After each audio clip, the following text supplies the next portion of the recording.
We live in a world in which prices are omnipresent. Almost everything seems to have its price. But what most people don't know is how prices are presented can strongly influence our decisions and can make us pay money for things that we originally did not really want to buy. So take a look, for example, at a classical study in which scientists sent out 90,000 catalogs with different prices. So in one condition, the products in this catalog had prices that ended on 00.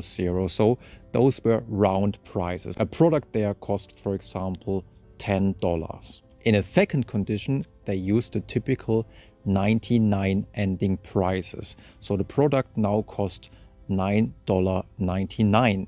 And in the third condition, they used 88 ending prices. So the same product here cost $9.88.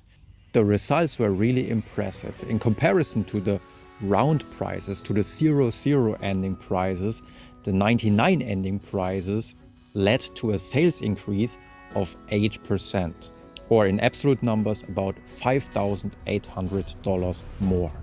And scientists could also show why people fall for the typical 99 ending prices.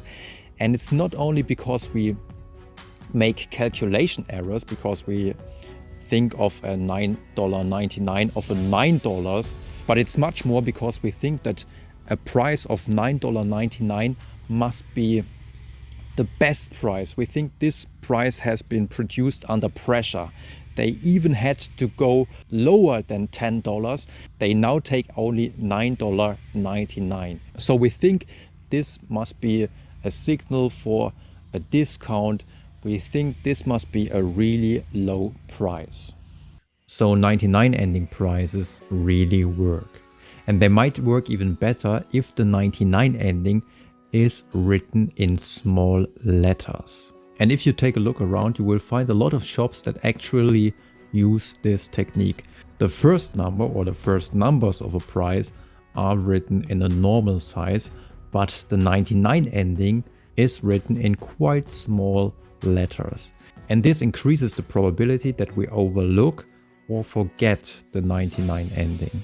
Technique number 3 is quite similar to that, because studies could show that if a price is really written in small letters and the price is written on a large sign, the small letters make it seem also very small. So as a consumer, you get the impression, well, this price really seems very small and therefore it really seems very low. So it's no wonder that in many shops the prices are really written quite small, and sometimes you really have to search for the price. Technique number 4 works especially good with male customers. Many men really think if a price is written in red color, it must be a very low price. Why this effect is not that strong for women is not clear until now. Probably women process the price more systematically and less heuristically as men do. Technique number 5 are so-called lure offers that are only presented to push you toward a more expensive option. So for example, imagine you want to buy some French fries and you are about medium hungry, but there are only 2 options. The first one is a small portion of French fries for $1.79, and the second option is a big portion of French fries for $2.79. In this case, chances are that you might decide for the small portion of French fries for the cheaper option. But what if there were 3 options? There is still the very cheap option, the small portion for $1.79. There is still the expensive option, the big portion of French fries for $2.79, but now there is also the so-called lure offer, a medium portion of French fries for $2.59. And as you can see, it's only 20 cents cheaper than the big portion of French fries. Now you think to yourself, well, actually I would love to take a medium portion, but you know, the big portion of French fries costs only 20 cents more. Come on, I take the big portion. And this is exactly what Burger King, McDonald's and Co. They only put in this medium portion of pommes frites to make their big portion look like a much better deal. And many studies could show that this really works. The last set of strategies applies to price negotiations. So for example, if you negotiate about price of a book at the flea market, or about the price of a car that you want to buy, or for example the price of a house. Studies could show that in such price negotiations the best results are obtained when you are the one who makes the first offer, because in this way you set the anchor price from which the negotiation takes its course. And this anchor price, of course, should be as high as possible, because it's very difficult for your negotiation partner to push the price when it's initially been very high.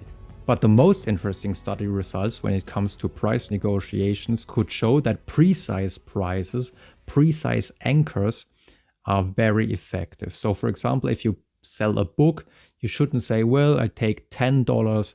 No, you should say, well, I take $11.50. Or if you sell a car, you shouldn't say, well, I take $5,000. No, you should say, well, I take $5,250.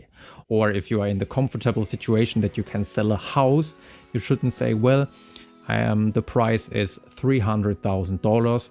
It's much better to give a more precise price, like for example $325,000. Because science could show that with these precise anchors, with these precise prices, your negotiation partner thinks, well, this price is probably not made up from thin air, but it's probably thoroughly calculated.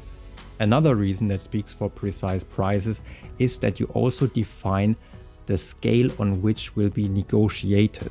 So if you say the price for the house is $325,000, chances are that the potential buyer will negotiate with you on the $5,000 scale. So maybe a counter offer might be $315,000 or $310,000. Instead, when your original price was $300,000, a counter offer might be more like $270,000 or maybe even $250,000. So as you can see, there are many psychological effects at play when it comes to prices, and the only way not to be tricked into something, into buying something that you don't want to buy, or into selling something too cheap, so that in the end you feel really bad about the price you got, is to know all these tricks.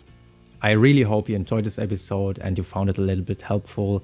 Of course, feel free to take a look at the books or at the website, or give this episode a thumbs up if you liked the science, and then maybe we will see next time.